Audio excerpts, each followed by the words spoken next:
ಎಲ್ರಿಗೂ ನಮಸ್ಕಾರ. ನಾನು ನಿಮ್ಮ ಜೊತೆ ಇದ್ದೀನಿ doctor Santosh. Welcome back to Jnanaspardhe step for the future. ಇವತ್ತಿನ ಡಿಸ್ಕಷನ್ ವಿಷಯ ಏನಪ್ಪ ಅಂದರೆ ಇತಿಹಾಸ.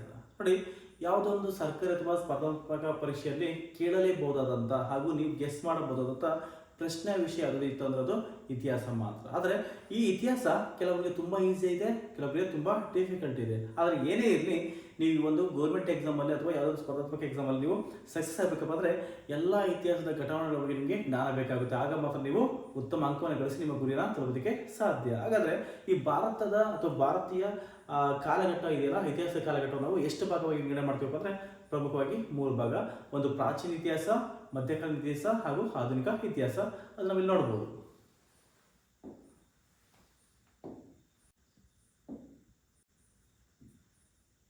ನೋಡಿ, ಕ್ರಿಸ್ತ ಶಕ 6ನೇ ಶತಮಾನಕ್ಕಿಂತ ಪ್ರೀವಿಯಸ್ ಅಥವಾ ಅರ್ಲಿಯೆಸ್ಟ್ ಅವಧಿ ಇದೆಯಲ್ಲ, ಈ ಅವಧಿಯನ್ನು ನಾವು ಪ್ರಾಚೀನ ಇತಿಹಾಸ ಅಂತ ಕರಿತೀವಿ.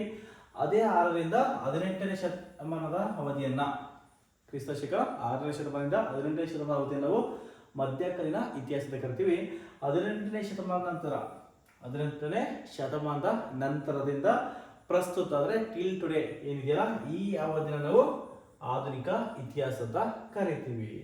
ಹಾಗಾದ್ರೆ ಈ ಪ್ರಾಚೀನ ಇತಿಹಾಸದಲ್ಲಿ ಬರುವಂತ ಪ್ರಮುಖ ಘಟನಾವಳಿ ಅಥವಾ ಇತಿಹಾಸದ ಘಟನೆಗಳಂದ್ರೆ ನಾಗರಿಕತೆಗಳ ಉಗಮ, ಸಿಂಧು ನಾಗರಿಕತೆ ಅಥವಾ ಹರಪ್ಪ ನಾಗರಿಕತೆ, ವೇದಿಕ ಪೀರಿಯಡ್, ಬುದ್ಧಿಸಂ, ಜೈನಿಸಂ, ಮೌರ್ಯರು ಹಾಗೂ ಗುಪ್ತರ ಕಾಲಾವಧಿ ಇಲ್ಲಿ ಬರುತ್ತೆ.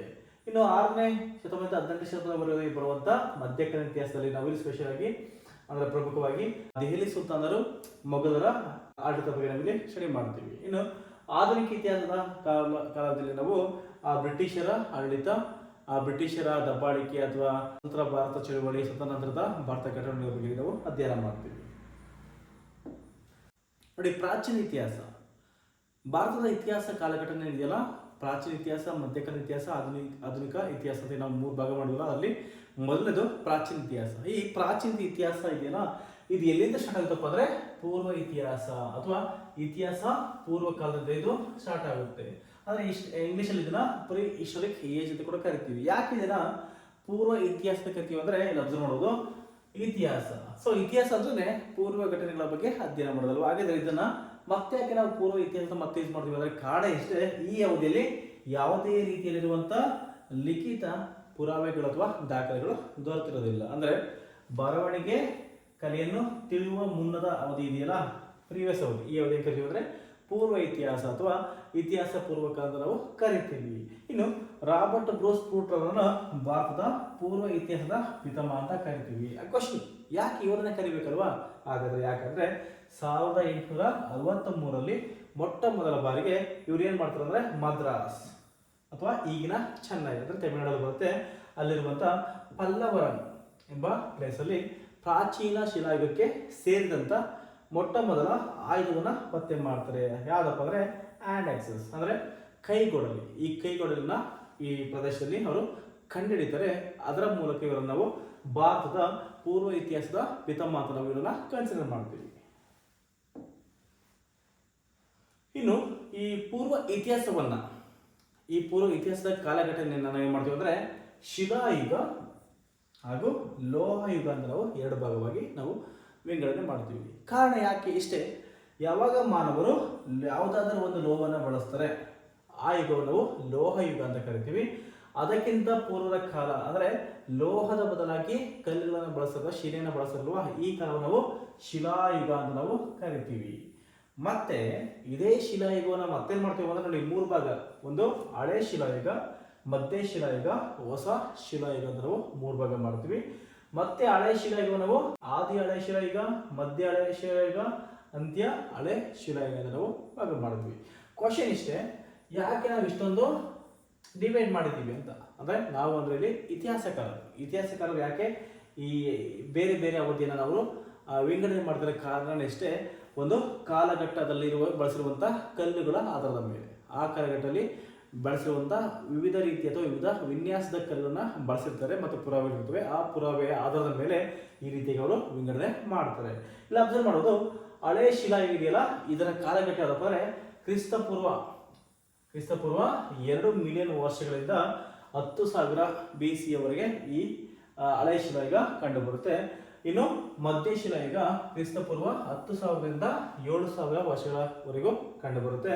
ಇನ್ನು ಹೊಸ ಶಿಲಾಯುಗ 7,000ರಿಂದ 1,000 ಕ್ರಿಸ್ತಪೂರ್ವ ವರ್ಷದವರೆಗೆ ಇದು ಕಂಡುಬರುತ್ತೆ. ಅಂದರೆ ಒಟ್ಟಾರೆಯಾಗಿ ನಾವು ಏನು ಹೇಳ್ಬೋದು, 2 ಮಿಲಿಯನ್ ವರ್ಷಗಳಿಂದ 1,000 ಕ್ರಿಸ್ತಪೂರ್ವ 1,000 ವರ್ಷ ಇದೆಯಲ್ಲ, ಈ ಅವಧಿಯನ್ನು ಕರಿತೀವಪ್ಪ ಅಂದರೆ ಶಿಲಾಯುಗದ ಕಾಲಾವಧಿ ಅಂತ ನಾವು ಕನ್ಸಿಡರ್ ಮಾಡ್ಬೋದು. ಇನ್ನು ಲೋಹಯುಗಕ್ಕೆ ಬಂದರೆ ಲೋಹಯುಗ ನಾವು ತಾಮ್ರಯುಗ ಮತ್ತು ಕಬ್ಬಿಣ ಯುಗ ಅಂತ ನಾವು 2 ಭಾಗವಾಗಿ ನಾವು ವಿಂಗಡಣೆ ಮಾಡಬಹುದು. ಇನ್ನು ಪ್ರಾಚೀನ ಅಥವಾ ಹಳೆ ಶಿಲಾಯುಗ, ಅದನ್ನು ಇಂಗ್ಲಿಷ್ ನಾವು ಪ್ಯಾಲೋಲಿಥಿಕ್ ಅಂತ ಕರಿತೀವಿ. ಇದರ ಅವಧಿ 2 ಕ್ರಿಸ್ತಪೂರ್ವ 2 ಮಿಲಿಯನ್ ವರ್ಷಗಳಿಂದ ಕ್ರಿಸ್ತಪೂರ್ವ 10,000 ವರ್ಷ ಆಗಿದೆ. ಇಂಗ್ಲಿಷಲ್ಲಿ ಇದನ್ನ ಪ್ಯಾಲೋಲಿಥಿಕ್ ಅಂತ ಕರಿತೀವಿ. ಹಾಗಾದ್ರೆ ಪ್ಯಾಲೋ ಅಂದ್ರೆ ಏನಿಲ್ಲ, ಓಲ್ಡ್, ಪ್ರಾಚೀನ ಅಥವಾ ಹಳೆಯದು ಅಥವಾ ಹಳೆಯ ಅಂತ ಅರ್ಥ. ಇನ್ನು ಸ್ಟೋನ್ ಅಂದ್ರೆ ಲಿಥಿಕ್, ಲಿಥಿಕ್ ಅಂದ್ರೆ ಸ್ಟೋನ್, ಸ್ಟೋನ್ ಅಂದ್ರೆ ಶಿಲೆ ಅಥವಾ ಕಲ್ಲು. ನಿಮ್ಮ ಆಲ್ರೆಡಿ ನಾವು ಡಿಸ್ಕಷನ್ ಮಾಡಿದ್ವಿ. ಶಿಲಾಯುಗ ಅಂದ್ರೆ ಈ ಸಮಯ ಅಂದ್ರೆ ಈ ಕಾಲಘಟ್ಟದಲ್ಲಿರುವ ಮಾನವರು ಶಿಲೆ ಅಥವಾ ಕಲ್ಲುಗಳನ್ನು ಬಳಸ್ತಾ ಇದ್ರು, ಆಯುಧವಾಗಿ ಅಥವಾ ಅವರ ರಕ್ಷಣೆಗಾಗಿ ಬಳಸ್ತಾ ಇದ್ರು. ಇನ್ನು ಈ ಕಾಲವನ್ನು ನಾವು ಮಂಜುಗಡ್ಡೆಯ ಯುಗ ಅಂತ ಕರಿತೀವಿ. ಬಹಳ ಇಂಪಾರ್ಟೆಂಟ್, ತುಂಬಾ ಎಕ್ಸಾಂಪಲ್ ಇದನ್ನ ಕರೀತಾರೆ. ಅಂದ್ರೆ ಯಾವ ಕಾಲ ಅಥವಾ ಯಾವ ಯುಗವನ್ನು ನಾವು ಮಂಜುಗಡ್ಡೆಯ ಯುಗ ಅಂತ ನಾವು ಕನ್ಸಿಡರ್ ಮಾಡ್ತೀವಿ ಅಂತ. ಆಗ ಯಾವ್ದಪ್ಪ ಅಂದ್ರೆ ಹಳೆ ಶಿಲಾಯುಗ ಅಥವಾ ಪ್ರಾಚೀನ ಶಿಲಾಯುಗ ನಾವು ಮಂಜುಗಡ್ಡೆಯ ಯುಗ ಅಂತ ಕರಿತೀವಿ. ಹಾಗಾದ್ರೆ ಯಾಕೆ ಆ ಯುಗವನ್ನು ನಾವು ಮಂಜುಗಡ್ಡೆಯ ಯುಗ ಅಂತ ಕರಿತೀವಿ ಅಂದ್ರೆ ಕಾರಣ ಇಷ್ಟೇ, ಆ ಕಾಲಘಟ್ಟದಲ್ಲಿ ಬಹುತೇಕ ಭೂಮಿ ಪ್ರದೇಶ ಮಂಜುಗಡ್ಡೆಯಿಂದ ಕೂಡಿತ್ತು. ಆದ್ರಿಂದ ಆ ಕಾಲಘಟ್ಟವನ್ನು ಕರೀತಾರೆ ಮಂಜುಗಡ್ಡೆಯ ಯುಗ ಅಂತ ಕರಿತೀವಿ. ಮತ್ತು ಆ ಕಾಲಘಟ್ಟದ ಮಾನವರು ನಾವು ಬೆಣಚು ಕಲ್ಲಿನ ಮಾನವ ಅಥವಾ ಮಾನವರನ್ನು ನಾವು ಕರಿತೀವಿ. ಕಾರಣ ಯಾಕಂದ್ರೆ ಅವರು ಅತ್ಯಂತ ಗಡಸಾದ ಬೆಣಚು ಕಲ್ಲನ್ನ ಅವರು ಬಳಕೆ ಮಾಡ್ತಾ ಇದ್ರು. ಈ ಕಾಲಘಟ್ಟದ ಮಾನವರಿಗೆ ಆಹಾರ ಸಂಗ್ರಹಣೆ ಮಾತ್ರ ಗೊತ್ತಿತ್ತು, ಆದರೆ ಆಹಾರ ಉತ್ಪಾದನೆ ಮಾಡುವುದರ ಬಗ್ಗೆ ಅವರಿಗೆ ಯಾವುದೇ ರೀತಿಗೆ ಮಾಹಿತಿ ಇಲ್ಲ. ಹಾಗಂದ್ರೆ ಏನು ಅಂದ್ರೆ ಅವರಿಗೆ ಕೃಷಿಯ ಬಗ್ಗೆ ಜ್ಞಾನ ಇರಲಿಲ್ಲ ಅಂತ ಅಥವಾ ತಿಳುವಳಿಕೆ ಇರಲಿಲ್ಲ. ಇವರು ಆಹಾರ ಸಂಗ್ರಹಣೆ ಹೇಗೆ ಮಾಡ್ತಿದ್ರಪ್ಪ ಅಂದ್ರೆ, ಒಂದು ಅವರು ಬೇಟೆ ಆಡ್ತಾ ಇದ್ರು, ಮತ್ತು ಆಹಾರ ಸಂಗ್ರಹಣೆ ಅಂದ್ರೆ ಗೆಡ್ಡೆ ಗೆಣಸು, ಹಣ್ಣುಗಳು, ಮಾಂಸವನ್ನು ಅವರು ತಿಂತಾ ಇದ್ರು. ಇನ್ನು ಹಳೆಯ ಶಿಲಾಯುಗದಲ್ಲಿ ಅವರ ಆಹಾರ ಸಂಗ್ರಹಣೆಯ ಕ್ರಮ ಯಾವ್ದಪ್ಪ ಅಂದ್ರೆ ಬೇಟೆ ಆಡೋದು. ಆ ಬೇಟೆ ಆಡ್ಬೇಕಾದ್ರೆ ಅವ್ರಿಗೆ ಆಯುಧ ಬೇಕಲ್ವಾ, ಆ ಆಯುಧ ಯಾವ್ದಪ್ಪ ಅಂದ್ರೆ ಅವರು ಕಲ್ಲುಗಳ ಅಥವಾ ಶಿಲೆಯ ಅಥವಾ ಕಲ್ಲಿನ ಆಯುಧವನ್ನು ಅವರು ಬಳಕೆ ಮಾಡ್ತಾ ಇದ್ರು. ಅವರಿಗೆ ಬೆಂಕಿ ಗೊತ್ತಿರಲಿಲ್ಲ, ಬಹಳ ಇಂಪಾರ್ಟೆಂಟ್ ಪಾಯಿಂಟ್ ಇದು. ಸೊ ಅಂದ್ರೆ ಹಳೆ ಶಿಲಾಯುಗದ ಕಾಲಘಟ್ಟದಲ್ಲಿ ಮಾನವರಿಗೆ ಬೆಂಕಿಯ ಬಗ್ಗೆ ಗೊತ್ತಿರಲಿಲ್ಲ. ಆದ್ರಿಂದ ಅವರು ಹಸಿ ಮಾಂಸವನ್ನ ಅಂದ್ರೆ ಯಾವುದೇ ರೀತಿಯಾಗಿ ಬಾಯ್ಲ್ ಮಾಡದೆ ಅಥವಾ ಅದನ್ನ ಬೇಯಿಸಿದವರು ತಿಂತಾ ಇದ್ರು. ಇವರು ಅಲೆಮಾರಿ ಜೀವನವನ್ನ ಮಾಡ್ತಾ ಇದ್ರು.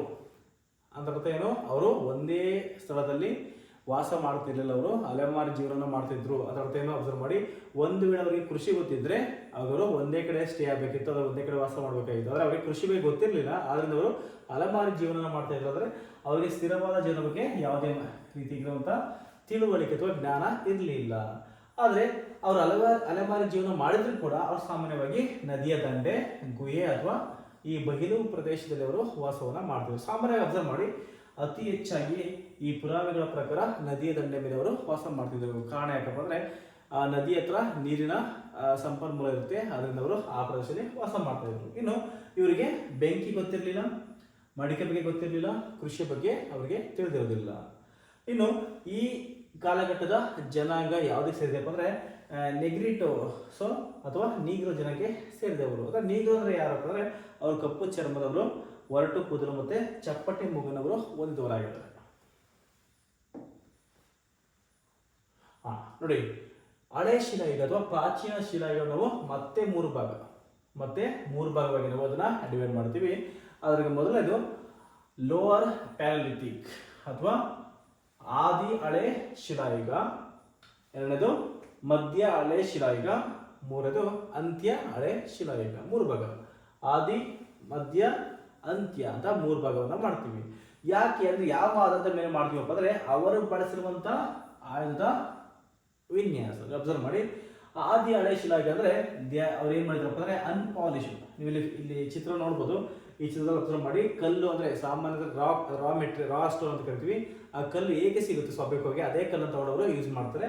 ಯಾವ ರೀತಿ ಅವರು ಅದನ್ನ ಚೂಪನ್ನ ಮಾಡೋದಿಲ್ಲ, ಶಾರ್ಪಿ ಮಾಡೋದಿಲ್ಲ, ಮತ್ತೆ ಅದನ್ನ ಅವರು ಪಾಲಿಶ್ ಕೂಡ ಮಾಡೋದಿಲ್ಲ. ಅದರಿಂದ ಅಬ್ಸರ್ವ್ ಮಾಡಿ, ಈ ಭಾಳ ಇಂಪಾರ್ಟೆಂಟ್ ಕ್ವಶನ್ ಎಕ್ಸಾಂಪಲ್ ಕೇಳ್ತಾರೆ, ಇವರು ಬಳಸಿದ ಕಲ್ಲು ಏನಪ್ಪ ಅಂದರೆ ಅನ್ಪಾಲಿಶ್ಡ್ ಅಂದರೆ ನಯಗೊಳಿಸಿದ ಅಥವಾ ನಯಗೊಳಿಸದಿರುವಂಥ ಕಲ್ಲನ್ನು ಅವರು ಬಳಸ್ತಾ ಇದ್ರು. ಇನ್ನು ಆದಿ ಹಳೆ ಶಿಲಾಯುಗ ಅಂತ ಬಂದಾಗ ಅವರು ಬ್ಲೇಡ್, ಈ ನಾರ್ಮಲ್ ಆಗಿ ಆದಿ ಶಿಲಾಯುಗದಲ್ಲಿ ಸಿಕ್ಕಿರೋದ ಕಲ್ಲು ಇದೆಯಲ್ಲ, ಈ ಕಲ್ಲುಗಳನ್ನ ಮತ್ತೆ ಮಾಡೋದಪ್ಪ ಅಂದ್ರೆ ಅವರು ಅದನ್ನ ಚೂಪಾಗಿ ಅದನ್ನ ಅಂದರೆ ಬ್ಲೇಡ್ ಟೂಲ್ಸ್ ಅವರು ಮಾಡ್ಕೊಳ್ತಿದ್ರು, ಅದನ್ನ ನಯಗೊಳಿಸ್ತಿರ್ಲಿಲ್ಲ. ಇನ್ನು ಅಂತ್ಯ ಹಳೆ ಶಿಲಾಯುಗ ಅಂತ ಬಂದಾಗ ಅವರು ಇದನ್ನ ಎರಡೂ ಭಾಗದಲ್ಲಿ ಅಬ್ಸರ್ವ್ ಮಾಡ್ತಿರ್ಬೋದು, ನೀವು ಇಲ್ಲಿ ಎರಡೂ ಭಾಗದಲ್ಲಿ ಅದನ್ನ ಚೂಪು ಮಾಡಿದ್ರ ಪಾಲಿಶನ ಮಾಡ್ತಾ ಇದ್ರು. ಇನ್ನು ಕಾಲಘಟ್ಟಕ್ಕೆ ಬಂದ್ರೆ ಅಬ್ಸರ್ವ್ ಮಾಡಿ, ಕ್ರಿಸ್ತಪೂರ್ವ 2 ಮಿಲಿಯನ್ನಿಂದ 1 ಲಕ್ಷ ಅವಧಿ ಇದೆಯಲ್ಲ, ಈ ಅವಧಿ ಆದಿ ಹಳೆ ಶಿಲಾಯುಗಕ್ಕೆ ಸೇರಿದೆ. 1 ಲಕ್ಷದಿಂದ 40,000 ಕ್ರಿಸ್ತಪೂರ್ವ ಮಧ್ಯ ಶಿಲಾಯುಗಕ್ಕೆ ಸೇರಿದೆ. 40,000ದಿಂದ 10,000ವರೆಗೆ ಅಂತ್ಯ ಹಳೆ ಶಿಲಾಯುಗಕ್ಕೆ ಸೇರಿದೆ. ನೋಡಿ ಈ ಏನು ಈ ಇಯರ್ ಇದೆಯಲ್ಲ, ಇದು ಕೆಲವೊಂದು ಬುಕ್ಸ್ ಸ್ವಲ್ಪ ಡಿಫ್ರೆಂಟ್ ಇರುತ್ತೆ. ಬಟ್ ಸಾಮಾನ್ಯವಾಗಿ ನಾವು ಇದನ್ನ ಈ ರೀತಿಯಾಗಿ ಅಂದರೆ ಈ ರೀತಿಯಾಗಿ ನಾವು ಅದನ್ನ ಹೇಳ್ಕೋಬಹುದು. ಅಂದರೆ ವಿವಿಧ ಬುಕ್ಸ್ಗಳಲ್ಲಿ ಅದು ಈ ವರ್ಷ ಇದೆಯಲ್ಲ ಸ್ವಲ್ಪ ಡಿಫ್ರೆಂಟ್ ಇರುತ್ತೆ. ಬಟ್ ಸಾಮಾನ್ಯವಾಗಿ ಬಹುತೇಕರು ಇದೇ ವರ್ಷವನ್ನು ಅವರು ಬಳಸಿರ್ತಾರೆ. ಓಕೆ, ಅದರಲ್ಲಿ ಅಂದರೆ ನಾವೇನು ಮಾಡಿದ್ವಿ ಈಗ, ಸೊ ಪ್ರಾಚೀನ ಅಥವಾ ಹಳೆ ಶಿಲಾಯುಗ ನಾವು ಮತ್ತೆ 3 ಭಾಗವಾಗಿ ಮಾಡಿದ್ವಿ, ಡಿವೈಡ್ ಮಾಡಿದ್ವಿ. ಆ ಸಬ್ ಡಿವೈಡಲ್ಲಿ ಮೊಟ್ಟ ಮೊದಲಿಗೆ ಬರ್ತದಪ್ಪ ಅಂದರೆ ಆದಿ ಹಳೆ ಶಿಲಾಯುಗ ಅಥವಾ ಅರ್ಲಿ ಅಥವಾ ಲೋವರ್ ಪ್ಯಾಲಲಿಥಿಕ್ ಏಜ್. ಆಲ್ರೆಡಿ ಡಿಸ್ಕಷನ್ ಮಾಡಿದಂಗೆ ಅವರ ಏಜ್ ಪೀರಿಯಡ್ ಎಷ್ಟಪ್ಪ ಅಂದರೆ ಕ್ರಿಸ್ತಪೂರ್ವ 2 ಮಿಲಿಯನ್ನಿಂದ 1 ಲಕ್ಷದ ಅವಧಿಗೆ, ಈ ಅವಧಿಗೆ ಇದು ಸೀಮಿತವಾಗಿದೆ. ಸೊ ಅವರು ಬಳಸಿದಂಥ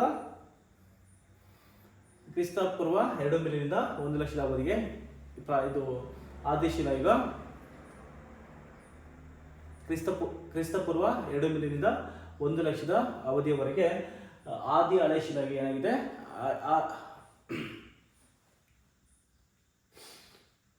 ಈ ಆದಿ ಹಳೆ ಶಿಲಾಯುಗವು ಕ್ರಿಸ್ತಪೂರ್ವ 2 ಮಿಲಿಯನ್ ವರ್ಷಗಳಿಂದ 1 ಲಕ್ಷ ಅವಧಿಗೆ ಇದು ಸೀಮಿತವಾಗಿದೆ.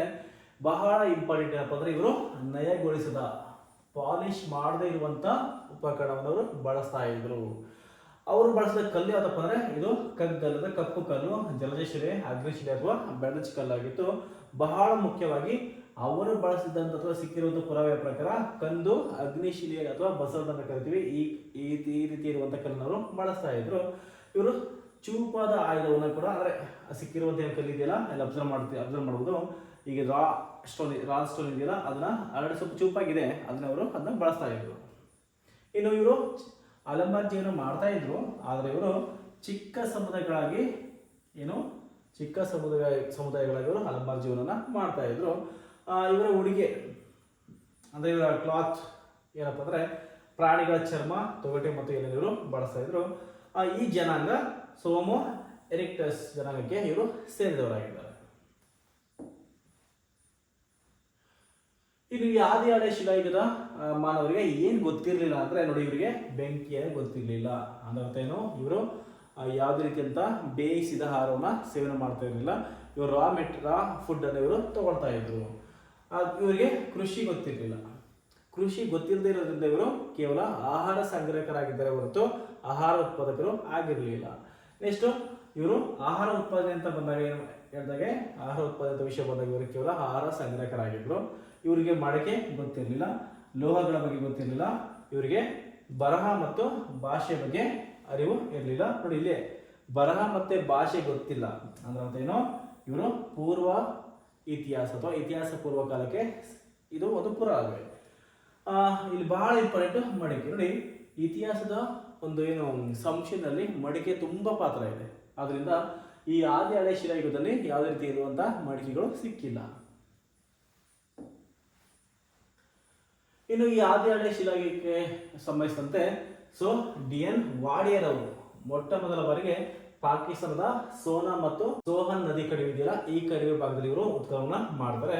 ಇನ್ನು ನಮ್ಮ ಭಾರತದ ಕೆಲವೊಂದು ರಾಜ್ಯದಲ್ಲಿ ಇದರ ಬಗ್ಗೆ ಉತ್ಖನನಗಳಾಗಿದ್ದಾರೆ, ಅದರ ಪುರಾವೆಗಳು ದೊರಕಿವೆ. ಅದರಲ್ಲಿ ಬಹಳ ಇಂಪಾರ್ಟೆಂಟ್ ಕಾಶ್ಮೀರದ ಪಹಲ್ಗಢ್ ಕಣಿವೆ, ರಾಜಸ್ಥಾನದ ದಿಡ್ವಾನ ಪ್ರದೇಶ. ಇದೆಲ್ಲ ಬರ್ತಪ್ಪ ಅಂದ್ರೆ ಥಾರ್ ಮರುಭೂಮಿ. ನೋಡಿ ಈ ಥಾರ್ ಮರುಭೂಮಿ ಮತ್ತೆ ದಿಡ್ವಾನ ಇದೆಯಲ್ಲ, ಈ ಪ್ರದೇಶ ಮಾನವಶಾಸ್ತ್ರ ಸಂಶೋಧನೆಗೆ ತುಂಬಾ ಹೆಸರುವಾಸಿಯಾಗಿತ್ತು. ತುಂಬಾ ಎಕ್ಸಾಮ್ ಕೇಳಿದ್ದಾರೆ. ಅಂದ್ರೆ ಭಾರತದಲ್ಲಿ ಮಾನವಶಾಸ್ತ್ರದ ಸಂಶೋಧನೆಗೆ ಹೆಸರುವಾಸಿಯಾಗಿರುವಂಥ ಪ್ರದೇಶ ಅದಪ್ಪ ಅಂದ್ರೆ ದಿಡ್ವಾನ. ಅದೇ ರೀತಿಯಲ್ಲಿ ರಾಜಸ್ಥಾನದ ಮತ್ತೊಂದು ಪ್ರದೇಶದ ಸಿಂಗಿತ್ಲಾವ್, ಜಯಾಲ್, ಲೂನಿ ಕಣಿವೆಯಲ್ಲಿ ಕೂಡ ಇದರ ಪುರಾವೆಗಳು ಸಿಕ್ಕಿದ್ದಾವೆ. ಇನ್ನು ಹಿಮಾಚಲ ಪ್ರದೇಶಕ್ಕೆ ಬಂದರೆ ಬಿಯಾಸ್, ಸಿರ್ಸ್ಗರ್, ಬಾನಗಂಗಾ ಅಂತ ಪ್ರದೇಶಗಳು ಸಿಕ್ಕಿದ್ದಾವೆ. ಇನ್ನು ಆಂಧ್ರ ಪ್ರದೇಶ ಬಂದರೆ ರಲ್ಲ, ಕಾಲೋ, ಕರ್ನೂಲ್, ನಲಗೊಂಡ, ನಾಗರಜಕೊಂಡ, ಕಡಪದಲ್ಲಿ ಸಿಕ್ಕಿದ್ದಾವೆ. ಇನ್ನು ತಮಿಳುನಾಡಿಗೆ ಬಂದರೆ ಅಂತಿರಂಪಕಂ ಎಂಬ ಸ್ಥಳದಲ್ಲಿ ಕೂಡ ಸಿಕ್ಕಿದೆ. ಇನ್ನು ಮಧ್ಯಪ್ರದೇಶಕ್ಕೆ ಬಂದರೆ ಬಿಂಬಡ್ಕ. ನೋಡಿ ಬಹಳ ಇಂಪಾರ್ಟೆಂಟ್, ತುಂಬಾ ಎಕ್ಸಾಮ್ ಕೇಳ್ತಾರೆ. ಇದು ಎಲ್ಲಿ ಬರುತ್ತಪ್ಪ ಅಂದ್ರೆ ರಥಪಾನಿ ವನ್ಯಜೀವಿ ಅಭಯಾರಣ್ಯದಲ್ಲಿ ಇದು ಬರುತ್ತೆ. ಇಲ್ಲಿ ಈ ಆದಿ ಹಳೆ ಶಿಲೆಗೆ ಸಂಬಂಧಿಸಿದಂತ ಪುರಾವೆಗಳು ಸಿಕ್ಕಿದ್ದಾವೆ. ಇನ್ನು ಮಧ್ಯಪ್ರದೇಶಕ್ಕೆ ಸೇರಿದಂತ ಇತರೆ ಪ್ರದೇಶಗಳಂದ್ರೆ ಚಂಬಲ್ ಕಣಿವೆ, ನರ್ಮದಾ ಕಣಿವೆ, ಅಂದಗರ್, ಹತ್ತೂರು ಪ್ರದೇಶ ಕೂಡ ಸಿಕ್ಕಿದೆ. ಇನ್ನು ಉತ್ತರ ಪ್ರದೇಶದಲ್ಲಿ ಬೆಲನ್ ಕಣಿವೆ, ಮಿರ್ಜಾಪುರ, ಸಿಂಗರೂಲಿಯಲ್ಲಿ ಇದು ಸಿಕ್ಕಿದೆ. ಮಹಾರಾಷ್ಟ್ರದಲ್ಲಿ ನೇವಸ್, ಚಿರ್ಕಿ, ಮೇರ್ಗಾಮ್, ಬೇರಿಯಲ್ಲಿ ಸಿಕ್ಕಿದೆ. ಕರ್ನಾಟಕದಲ್ಲಿ ಹುಣಸಗಿ, ಇದು ಯಾದಗಿರಿ ಜಿಲ್ಲೆಯಲ್ಲಿ ಬರುತ್ತೆ. ಹುಣಸಗಿ, ಯದಿಯಾಪುರ, ಇಸ್ಲಾಂಪುರದಲ್ಲಿ ಸಿಕ್ಕಿದ್ದಾವೆ. ಇನ್ನು ಗುಜರಾತಲ್ಲಿ ಉಮ್ರಾ ರೇಬಿ, ಸಮಾದಿಯಾಲ್, ಮಧುಬನ್ ಸಿಕ್ಕಿದೆ. ಬಿಹಾರ್ನಲ್ಲಿ ಪೈಸ್ರಾ ಎಂಬ ಪ್ರದೇಶದಲ್ಲಿ ಸಿಕ್ಕಿದೆ. ನಿಮ್ಮಲ್ಲಿ ಕ್ವಶನ್ ಮಾಡ್ಬೋದು, ಯಾಕೆ ಈ ಪ್ಲೇಸ್ಗಳೆಲ್ಲ ಇಂಪಾರ್ಟೆಂಟ್ ಅಂತ. ತುಂಬ ಎಕ್ಸಾಂಪಲಲ್ಲಿ ಒಂದು ಕಡೆ ಯುಗವನ್ನ, ಒಂದು ಕಡೆ ಅವುಗಳ ಪ್ಲೇಸ್, ಅದರ ಪುರಾವೆಗಳು ತರುವಂಥ ಪ್ಲೇಸ್ ಅನ್ನು ಕೊಟ್ಟು ಹೊಂದಿಸಿ ಬರಿ ಅಂತ ತುಂಬ ಎಕ್ಸಾಮ್ ಕೇಳ್ತಾನೆ. ಆದ್ದರಿಂದ ನೀವು ಆ ರಾಜ್ಯದಲ್ಲಿ ಪ್ರಮುಖ ರಾಜ್ಯಗಳು ಅಲ್ಲಿ ಸಿಕ್ಕಿರುವಂಥ ಉತ್ಖನನ ಎಲ್ಲೆಲ್ಲಿ ಆಗಿದೆ ಅಂತ ನೀವು ತಿಳ್ಕೊಬೇಕಾಗುತ್ತೆ. ಇನ್ನು ಎರಡನೇದು ಮಧ್ಯ ಹಳೆ ಶಿಲೆ. ನೋಡಿ ಹಳೆ ಶಿಲೆಯುಗವನ್ನು ನಾವು ಮಾಡ್ತೀವಿ, ಮತ್ತೆ 3 ಭಾಗ ಮಾಡ್ತೀವಿ. ಅದರಲ್ಲಿ ಆದಿ ಹಳೆ ಶಿಲೆಯುಗ, ಮಧ್ಯ ಹಳೆ ಶಿಲೆಯುಗ, ಮತ್ತೆ ಅಂತ್ಯ ಹಳೆ ಶಿಲೆಯುಗ ಅಂತ. ಆದಿ ಹಳೆ ಶಿಲೆಯುಗ ಅಂತ ಹಳೆ ಶಿಲೆ ಮಾಡ್ತೀವಿ. ಈಗ ಮಧ್ಯ ಹಳೆ ಶಿಲೆಯುಗ ಅಂತ ಬರೋಣ. ಇದರ ಪ್ರಮುಖ ವಿಶೇಷತೆ ಏನಪ್ಪಾ ಅಂದ್ರೆ, ಇಲ್ಲಿ ಏನ್ ಮಾಡಿದ್ದಾರೆ, ಬ್ಲೇಡ್ ಟೂಲ್ಸ್ ಅನ್ನ ಯೂಸ್ ಮಾಡಿದ್ದಾರೆ. ಅಂದ್ರೆ ಚೂಪಾದ ಕಲ್ಲುಗಳನ್ನ ಯೂಸ್ ಮಾಡಿದ್ದಾರೆ. ಇದರ ಅವಧಿ ಬಂದು ಕ್ರಿಸ್ತಪೂರ್ವ 1,40,000 BC ವರೆಗೆ ಮಧ್ಯ ಹಳೆ ಶಿಲಾಯುಗದ ಕಾಲಘಟ್ಟವನ್ನು ನಾವು ನಿರ್ಧಾರ ಮಾಡ್ತೀವಿ. ಇದನ್ನ ಮೊದಲು ಗುರುತಿಸಿದ ಯಾರಪ್ಪ ಅಂದ್ರೆ HD ಸಂಕಾಲಿಯದವರು. HD ಸಂಕಾಲಿಯದಲ್ವಾ, ಅವ್ರು ಏನ್ ಮಾಡ್ತಾರೆ ಅಂದ್ರೆ ಈ ಮಧ್ಯ ಹಳೆ ಶಿಲಾಯುಗದ ವಿಷಯದ ಬಗ್ಗೆ ಉತ್ಖನನ ಮಾಡ್ತಾರೆ. ಇಲ್ಲಿ ಒಂದು ಹೊಸ ರೀತಿ ಅಂದ್ರೆ ಆದಿ ಹಳೆ ಶಿಲಾಯುಗಕ್ಕೆ ಹೋಲಿಸಿದ್ರೆ ಇಲ್ಲಿ ಒಂದು ಹೊಸ ರೀತಿ ಕಲ್ಲನ್ನ ಯೂಸ್ ಮಾಡ್ತಾರೆ.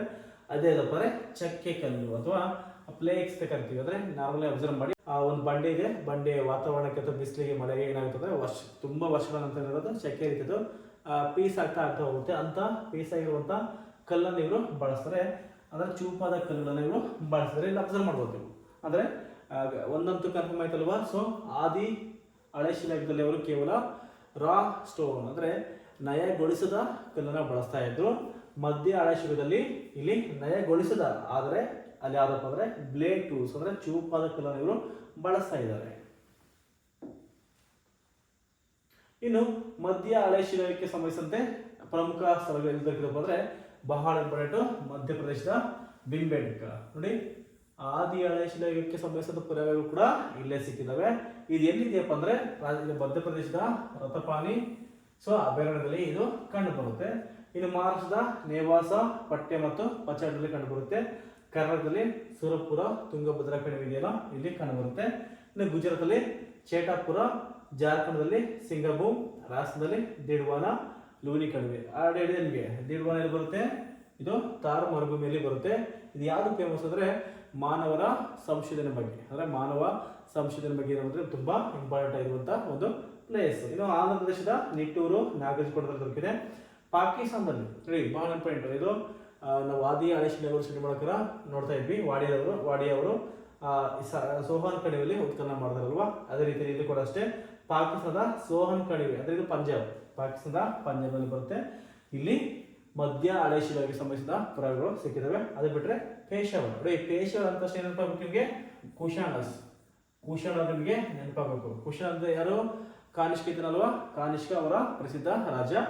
ಅವರ ರಾಜಧಾನಿ ಪೇಶಾವರ ಕರಿತೀವಿ. ಆ ಪೇಶಾವರ ಎಲ್ಲಿದೆಯಪ್ಪ ಅಂದ್ರೆ ಅದು ಕೂಡ ಪಾಕಿಸ್ತಾನದಾಗಿದೆ.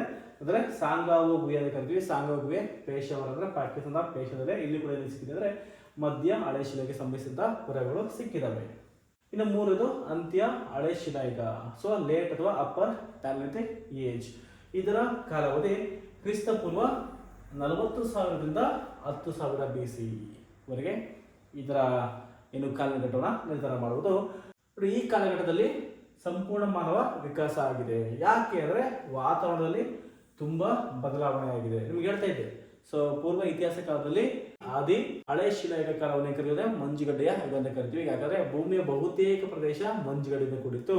ಸ್ವಲ್ಪ ಅದೇ ಅಂತ್ಯ ಹಳೆ ಶಿಲಾಯುಗ ಕಾಲಕ್ಕೆ ಅದೆಲ್ಲ ಸ್ವಲ್ಪ ಕರೆಕ್ಟ್ ಬರ್ತದೆ, ವಾತಾವರಣದಲ್ಲಿ ಬದಲಾವಣೆಯಾಗಿ ವಾರ್ ಮತ್ತೆ ಹ್ಯೂಮಿಡ್ ವೆದರ್ ಏನಾಗುತ್ತೆ ಸೃಷ್ಟಿಯಾಗುತ್ತೆ. ಸೊ ಈ ಅವಧಿಯಲ್ಲಿ ಏನು ಪಾಲಿಶನ್ ನೀವು ಅಬ್ಸರ್ವ್ ಮಾಡ್ತಾ ಇರ್ಬೋದು, ನಯಗೊಳಿಸಿದ ಕಲ್ಲನ್ನ ಬಳಸ್ತಾರೆ.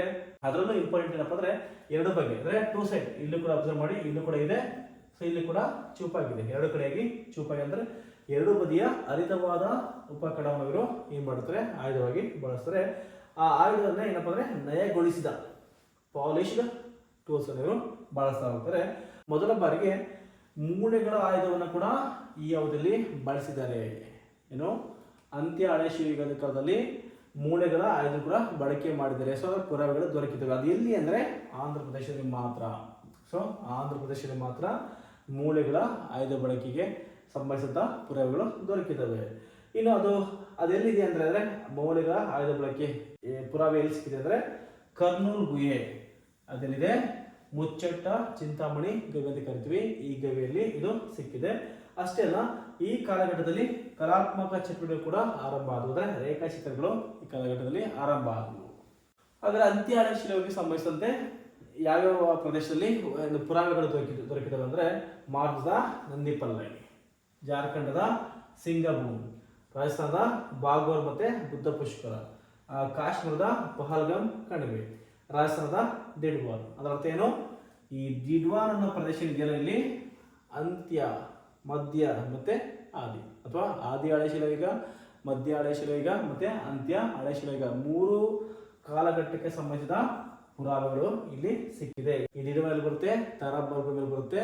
ಮತ್ತೆ ಹೇಳ್ತಿದ್ದೀನಿ, ಮಾನವ ಸಂಶೋಧನೆಗೆ ತುಂಬಾ ಹೆಸರುವಾಸಿಯಾಗಿರುವಂತಹ ಪ್ರದೇಶ ಅಂತಾರೆ ದಿಡ್ವಾರ್. ಇದು ತಮಿಳುನಾಡಿನ ಅತಿರಂಪಕದಲ್ಲಿ ಸಿಕ್ಕುತ್ತೆ, ಕೋರ್ತಲಾಯಲ್ ಅಲ್ಲಿ ಸಿಕ್ಕಿದೆ, ಒಡಿಶಾದ ಮಯೂರ್ಭಂಜಲ್ಲಿ, ಉತ್ತರ ಪ್ರದೇಶದ ಸಿಂಗ್ರೇಲಿ, ಸೊಹಿಗಿ ಘಾಟ್, ಮಿರ್ಜಾಪುರದಲ್ಲಿ ಪುರಾವೆಗಳು ದೊರಕಿದ್ದಾವೆ. ಇನ್ನು ಪ್ರಮುಖವಾಗಿ ಮಧ್ಯಪ್ರದೇಶದ ಬೆಂಬಡ್ಕ, ಸೊ ಮಧ್ಯಪ್ರದೇಶದ ಬೆಂಬಡ್ಕ, ಅಂದಗರ್, ಹತ್ನೂರ್, ಹಾಗೇನೆ ಛೋಟಾ ನಾಗಪುರ್ ಪ್ರಸ್ಥಭೂಮಿ. ನೋಡಿ, ಜಿಯೋಗ್ರಫಿಯನ್ನು ನಾವು ಸ್ಟಡಿ ಮಾಡುವಾಗ ಅಥವಾ ಜಿಯೋಗ್ರಫಿ ವಿಷಯವನ್ನು ಸ್ಟಡಿ ಮಾಡುವಾಗ ಅಲ್ಲಿ ಬರುತ್ತೆ ಛೋಟಾ ನಾಗಪುರ್ ಪ್ರಸ್ಥಭೂಮಿ. ಅಂದ್ರೆ ಯಾವ ರಾಜ್ಯ? ಒಂದು ಜಾರ್ಖಂಡ, ಬಿಹಾರ್, ಒಡಿಶಾ, ಛತ್ತೀಸ್ಗಢ, ವೆಸ್ಟ್ ಬೆಂಗಾಲ್. ಸೊ ಈ ಪ್ರದೇಶವನ್ನು ಕರಿತೀವಿ ನಾಗಪುರ ಪ್ರಸ್ಥಭೂಮಿ ಅಂತ ಕರಿತೀವಿ. ಇಲ್ಲಿ ಅತಿ ಹೆಚ್ಚಾಗಿ ಉತ್ಖನನ ಆಗಿದೆ. ದಕ್ಷಿಣ ಭಾರತಕ್ಕೆ ಬಂದ್ರೆ ಆಂಧ್ರ ಪ್ರದೇಶ ಮತ್ತು ಕರ್ನಾಟಕದಲ್ಲಿ ಅತಿ ಹೆಚ್ಚು ಪುರಾವೆಗಳು ನಮಗೆ ದೊರಕಿದಾವೆ. ಸೊ ಆಂಧ್ರ ಪ್ರದೇಶ ಇಲ್ಲಪ್ಪ ಅಂದ್ರೆ ರೆವಿಗುಂಟ ಅಂತ ಪ್ಲೇಸು, ಎಷ್ಟು ಕರ್ನೂಲ್ ಗುಹೆ, ಅದು ಮುಚ್ಚೆಟ್ಲ ಚಿಂತಾಮಣಿ ಗವಿ. ಇದು ಯಾವ್ದು ಫೇಮಸ್? ಇದು ಈ ಕಾಲಘಟ್ಟದ ಮೂಳೆಗಳ ಆಯುಧ ಏನಿದೆ ಸಿಕ್ಕಿದೆ, ಅಂದ್ರೆ ಮೂಳೆಗಳ ಆಯುಧ ಬಳಕೆ ಆಗ್ತಾ ಇತ್ತು ಅನ್ನೋ ಪುರಾವೆಯಲ್ಲಿ ಸಿಕ್ಕಿದೆ. ಇನ್ನು ಕರ್ನಾಟಕ ಬಂದ್ರೆ ಹುಣಸಗಿ ಅನ್ನೋ ಪ್ರದೇಶದಲ್ಲಿ ಅತಿ ಹೆಚ್ಚಾಗಿ ಪುರಾವೆಗಳು ಸಿಕ್ಕಿದೆ. ಅದೇ ರೀತಿ ಯಾದಗಿರಿ ಬರುತ್ತೆ. ಅದೇ ರೀತಿಯಲ್ಲಿ ಇಸ್ಲಾಂಪುರ, ನೋಡಿ ಇದು ಕೂಡ ಕರ್ನಾಟಕದಲ್ಲಿ ಬರುವಂತ ಒಂದು ಪ್ಲೇಸ್. ಇದು ಬಹಳ ಇಂಪಾರ್ಟೆಂಟ್, ತುಂಬಾ ಎಕ್ಸಾಮ್ ಕೇಳಿದರೆ. ಈ ಪ್ರದೇಶದಲ್ಲಿ ಕಲ್ಲಿನ ಉಪಕರಣ ತಯಾರಿಕೆ ಅಂದ್ರೆ manufacture, stole tool manufacture factory ಸಿಕ್ಕಿದೆ. ಈ ಇಸ್ಲಾಂಪುರದಲ್ಲಿ ಅಂತ್ಯ ಹಳೆ ಶಿಲೆಗೆ ಸಂಬಂಧಿಸಿದಂತೆ ಕಲ್ಲಿನ ಉಪಕರಣಗಳ ತಯಾರಿಕೆ ನಡೀತಾ ಇತ್ತು ಅಂತ ಕೆಲವೊಂದು ಪುರಾವೆಗಳು ದೊರಕಿದ್ದಾವೆ. ಅಂತ್ಯ ಹಳೆ ಶಿಲಾಯುಗಕ್ಕೆ ಸಂಬಂಧಿಸಿದಂತೆ ಉತ್ತರ ಪ್ರದೇಶದ ಸೊಹಗಿಘಟ್ ಮಿರ್ಜಾಪುರ್, ಇಲ್ಲಿ ಮೊಟ್ಟ ಮೊದಲ ಬಾರಿಗೆ ಅಂತ್ಯ ಹಳೆ ಶಿಲಾಯುಗಕ್ಕೆ ಸಂಬಂಧಿಸಿದಂತೆ ಚಿತ್ರಗಳು ಪತ್ತೆಯಾಗಿದ್ದಾವೆ. ಬಹಳ ಇಂಪಾರ್ಟೆಂಟ್ ನೋಡಿ.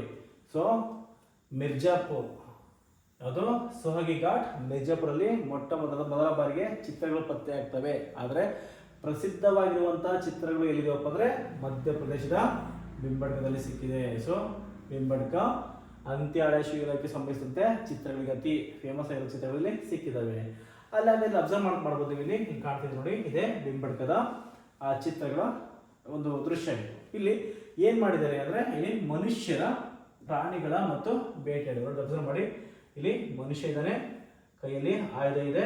ಸೊ ಇಲ್ಲಿ ಅಬ್ಸರ್ವ್ ಮಾಡ್ಬೋದು. ಇಲ್ಲಿ ಏನ್ ಮಾಡ್ತಾನೆ, ಒಂದು ಪ್ರಾಣಿ ಮೇಲೆ ಕೂತಿದ್ದಾರೆ, ಅದರ ಮೇಲೆ ಮಾಡ್ತಾರೆ ಬೇಟೆಯನ್ನ ಆಡ್ತಾ ಇದ್ದಾರೆ. ಹಾಗಾದ್ರೆ ಅವ್ರು ಎಷ್ಟು ಕಲರ್ನ ಯೂಸ್ ಮಾಡಿದ್ದಾರೆ ನೋಡಿ. ಒಂದು ಚಿತ್ರವನ್ನು ಬಿಡಿಸ್ಬೇಕಾದ್ರೆ ಕಲರ್ ಬೇಕೇ ಆಗುತ್ತೆ. ಹಾಗಾದ್ರೆ ಅವರು ಆಗಿನ ಕಾಲದಲ್ಲಿ ಎಷ್ಟು ವಿಧವಾಗಿರುವಂತ ಬಣ್ಣವನ್ನ ಬಳಸಿದಾರಪ್ಪ ಅಂದ್ರೆ ನೋಡಿ, ಒಟ್ಟು 7 ಬಣ್ಣಗಳನ್ನ ಬಳಸಿದ್ದಾರೆ. ಇದು ತುಂಬಾ ಎಕ್ಸಾಮ್ ಕೇಳಿದರೆ ಬಹಳ ಇಂಪಾರ್ಟೆಂಟ್ ಇದು. ಅದ್ಯಾವುದು? ಒಂದು red, green, white, black, yellow, orange, purple. ಒಟ್ಟು 7 ಕಲರನ್ನು ಇವರು ಬಳಸಿದ್ದಾರೆ. ಅಂದರೆ ನಿಮಗೆ ಗೌರ್ಮೆಂಟ್ ಏನು ಕೇಳ್ಬೋದು ಅಂದರೆ ಏನು, ಅಂತ್ಯ ಹಳೆ ಶಿಲಾಯುಗದ ಬೆಂಬಡ್ಕ ಎಂಬುದು ಯಾವುದಕ್ಕೆ ಪ್ರಸಿದ್ಧಿಯಾಗಿದೆ ಯಾವುದಕ್ಕಂದ್ರೆ ಇದು ಅಂತ್ಯ ಹಳೆ ಶಿಲಾಕ್ಕೆ ಸಂಬಂಧಿಸಿದಂಥ ಪೇಂಟಿಂಗ್ಗೆ ಇದು ತುಂಬ ಫೇಮಸ್ ಆಗಿದೆ. ಇನ್ನು ಅಷ್ಟೇ ಅಲ್ಲದೆ ಇನ್ನು ನಮ್ಮ ಕರ್ನಾಟಕಕ್ಕೆ ಸಂಬಂಧಿಸಿದಂತೆ 1840ರಲ್ಲಿ ಕರ್ನಾಟಕದಲ್ಲಿ ರಾಯಚೂರಿನ ಲಿಂಗಸಗೂರು ಬಹಳ ಇಂಪಾರ್ಟೆಂಟ್ ಪ್ಲೇಸ್ ಇದು. ಯಾಕಂದ್ರೆ ನಾವೇನು ಅಶೋಕ ಅಥವಾ ಮೌರ್ಯರ ಮಸ್ಕಿ ಶಾಸನ ನೋಡ್ತೀವಲ್ವಾ, ಆ ಮಸ್ಕಿ ಶಾಸನ ಬರೋದೇ ಈ ಲಿಂಗಸಗೂರು. ಹಾಗಾದ್ರೆ ಮಸ್ಕಿ ಶಾಸನ ಯಾವುದು? ಮಸ್ಕಿ ಶಾಸನ ಅಂತ ತಕ್ಷಣ ನೀವು ಅಶೋಕನ ಶಾಸನಗಳು ನೆನಪಾಗಬೇಕು. ಅಂದ್ರೆ ಅಶೋಕನ ದೇವನಾಂಪಿಯ ಪೇದಸಿ ಬೌದ್ಧ ಸೆಂಟೆನ್ಸ್ ಇದೆಯಲ್ವಾ, ಇದು ಸಿಕ್ಕಿರೋದು ಮಸ್ಕಿ ಶಾಸನ ಸಿಗುತ್ತೆ, ಅದನ್ನು ಮಸ್ಕಿ ಶಾಸನ ಕರಿತೀವಿ. ಇದು ಈ ಪ್ಲೇಸಲ್ಲೇ ಕರ್ನಾಟಕದಲ್ಲಿ ಪತ್ತೆಯಾದ ಹಳೆಯ ಶಿಲಾಯುಗದ ಮೊದಲ ನೆಲೆಯಾಗಿದೆ. ಅಂದ್ರೆ ಇಲ್ಲೇ ಫಸ್ಟ್ ಸಿಕ್ಕಿತಂತ. ಎಷ್ಟು? ತುಮಕೂರಲ್ಲಿ ಕಿಬ್ಬನಹಳ್ಳಿ, ಕರಡಿಗುಡ್ಡ, ಬಾಣಸಂದ್ರ, ಬೆಳಕೆಯಲ್ಲಿ ಸಿಕ್ಕಿದೆ. ಬಳ್ಳಾರಿಯಲ್ಲಿ ಅಲಕುಂದಿ, ಸಂಗನಕಲ್ಲು, ನಿಟ್ಟೂರು, ಗದಿಗನೂರು ಮತ್ತೆ ದಾರೋಜಿಯಲ್ಲಿ ಸಿಕ್ಕಿದೆ. ನೋಡಿ, ಈ ದಾರೋಜಿ ಅಂತ ತಕ್ಷಣ ಮತ್ತೆ ನೆನಪಾಗಬೇಕು ನಿಮಗೆ. ದಾರೋಜಿ ಅಂದ್ರೆ ಕರಡಿ ವನ್ಯಧಾಮ ಇದೆ. ನೆಕ್ಸ್ಟ್ ಚಿಕ್ಕಮಗಳೂರಲ್ಲಿ ಕಡೂರು, ನಿಡಘಟ್ಟ, ಲಿಂಗದಲ್ಲಿ ಸಿಕ್ಕಿದೆ. ಚಿತ್ರದುರ್ಗದ ಜಾನಕಲ್ ತಾಳದಲ್ಲಿದೆ. ಧಾರವಾಡದ ಕಂಬಿಗೇರಿ, ವಿಜಯಪುರದ ಕ್ಯಾಡ, ಅನುಗ್ವಾಡಿ, ಸೋಲವಾಡಗಿ, ಕೋವಳ್ಳಿ, ಹುಣಸಿಗೆ ಸಿಕ್ಕಿದೆ. ಕಲಬುರಗಿಯಲ್ಲಿರುವಂಥ ಗುಣಬಾಲ್, ದೇವಪುರ, ಕೃಷ್ಣ ಸೇತುವೆ, ಮರಳಬಾವಿ, ಬೆಂಗಳೂರಿನ ಜಾಲಹಳ್ಳಿ. ನೋಡಿ, ಬೆಂಗಳೂರಲ್ಲಿ ಜಾಲಹಳ್ಳಿ ಮೆಟ್ರೋ ಸ್ಟೇಷನ್ ಇದೆಯಲ್ಲ, ಆ ಪ್ರದೇಶಗಳಲ್ಲಿ ಕೂಡ ಸಿಕ್ಕಿದೆ. ಮತ್ತೆ ಬೆಳಗಾವಿಯಲ್ಲಿ ಎಡ್ವಾಡ. ನೋಡಿ, ನಾಲ್ಕು ಹಿಂಗೆ ಹೇಳ್ತಾ ಇದೆ. ಸೊ ಹುಣಸಗಿ ಯಾವ ಡಿಸ್ಟಿಕ್ಕು? ಯಾದಗಿರಿ ಡಿಸ್ಟಿಕ್ಕು. ಸೊ ಅಂದರೆ ಅದಕ್ಕಿಂತ ಮುಂಚೆ ಅದು ಬಿಜಾಪುರ ಅಥವಾ ವಿಜಯಪುರ ಡಿಸ್ಟಿಕ್ಗೆ ಸೇರಿತ್ತು. ನಂತರ ಏನಾಗಿದೆ, ಅದು ಯಾದಗಿರಿ ಡಿಸ್ಟಿಕ್ಗೆ ಸೇರಿದೆ. ಅಂದರೆ ಹೊಸದಾಗಿ ಡಿಸ್ಟಿಕ್ ಅನ್ನು ಮಾಡಿದಾಗ ಆ ಪ್ರದೇಶ ಯಾದಗಿರಿ ಡಿಸ್ಟಿಕ್ ಸೇರಿದೆ. ಇಲ್ಲಿವರೆಗೂ ನಾವು ಹಳೆ ಶಿಲಾಯುಗದ ಬಗ್ಗೆ ನಾವು ತಿಳ್ಕೊಂಡಿದ್ದೀವಿ. ಮುಂದಿನ ವಿಡಿಯೋಗಳಲ್ಲಿ ನಾವು ಮಧ್ಯ ಶಿಲಾಯುಗ, ಹೊಸ ಶಿಲಾಯುಗ ಬಗ್ಗೆ ತಿಳ್ಕೊಳ್ಳೋಣ. ನಿಮಗೆ ಕಂಟೆಂಟ್ ಇಷ್ಟ ಆದರೆ ಲೈಕ್ ಮಾಡಿ, ಶೇರ್ ಮಾಡಿ, ಸಬ್ಸ್ಕ್ರೈಬ್ ಮಾಡಿ. ಮುಂದಿನ ವಿಡಿಯೋ ಸಿಗೋಣ. Thank you.